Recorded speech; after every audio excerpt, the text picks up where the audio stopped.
Thank you for checking out my YouTube page. My name is Kat, and I just want to share a part of my experience of finding grace in my life, finding God in my life, finding how I fit into His master plan. And always know this: God loves you. He have a plan for you, and there's a time and a season for everything. And with that being said, I want to share a part of my life. Um, if you didn't see my first video, I did talk a little bit about going through a marriage that was not good, one that contained physical, domestic violence was involved. He wasn't perfect, and I wasn't perfect. We both have our fault to share. Um, I encountered emotional, verbal abuse from him, and in that marriage, I hit one of probably one of the worst times of my life that I experienced so far in just living in this world.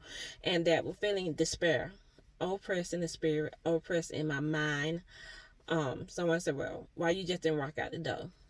If if you never been in a domestic violence relationship or just a toxic, unhealthy relationship, you'll know sometimes it's not easy just to walk out the door for different reasons, multiple reasons. And one of them being you just trying to think things through. And you can get overcome with fear, intimidation, scared, don't know where you're going to go, don't know how you're going to probably live for the next day.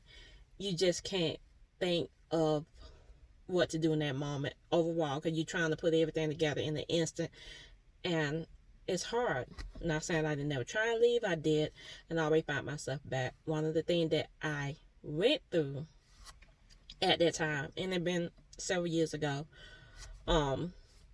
was always hearing that I was nothing without him and that I needed him in my life to find God or find a deeper meaning in the spiritual world.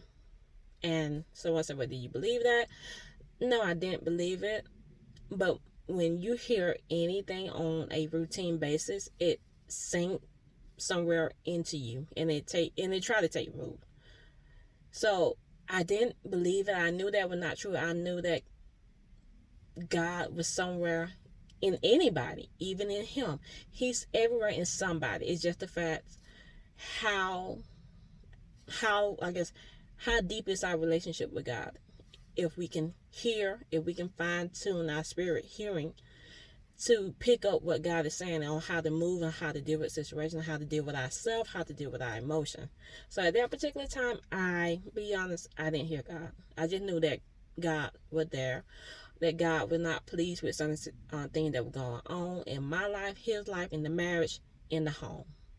That thing could be better, and that there was supposed to be peace and not confusion. Not, once again, no marriage is perfect, no home is perfect, but there are some things that you can say this should not be taking place, and if so, how can we fix it?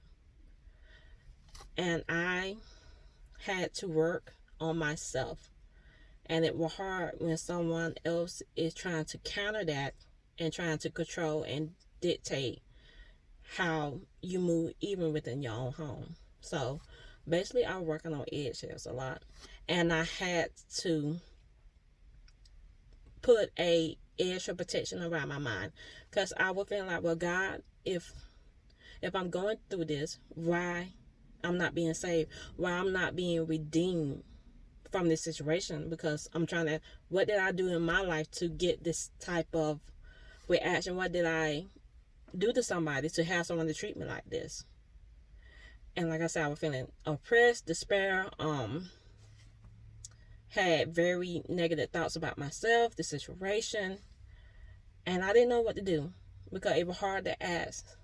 Well, to be grown up in the conversation, it was hard to ask or to have that conversation about splitting up. And when I did try to leave, I felt bad.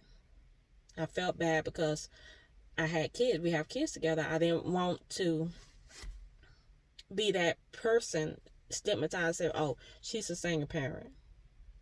Oh, how's she gonna raise boys by herself? Because I have boys and the girls. I didn't want to say, well, how's she gonna raise these boys by herself?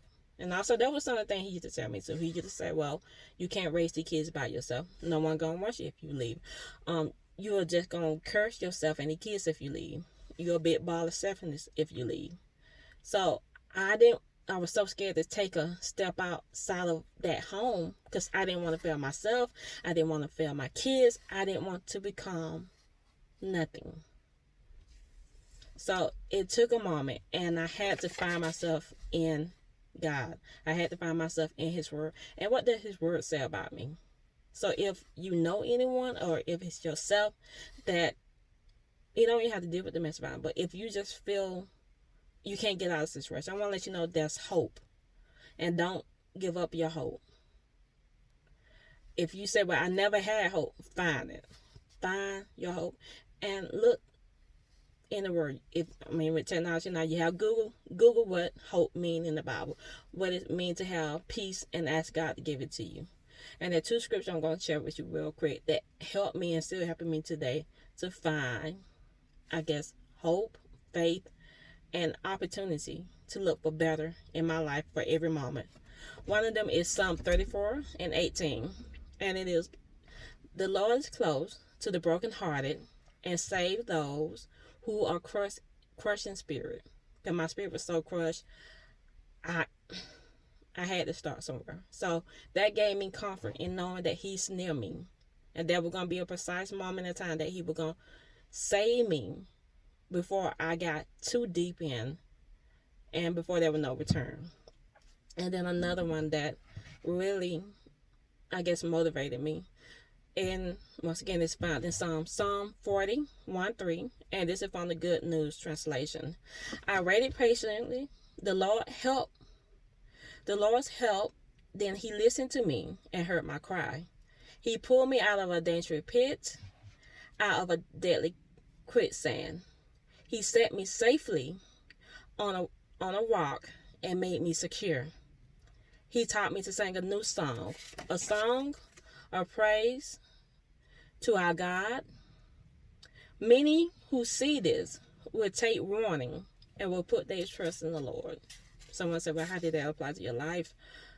Because I had to wait. I had to wait for the moment when there was a moment to leave, when there was a moment to say and how to say it, when to say it, and what not to say. I had to wait for the moments, and I had to incline my ear to hear the Holy Spirit say, do this, do it that way. Even when it came to finding help, because I needed help to leave, which means I need to build a support system in leaving. I had keywords to come to mind and say, Google this, research this, reach out to this person, try this again, don't stop. I had to keep trying until I got to a better position to be safe in that.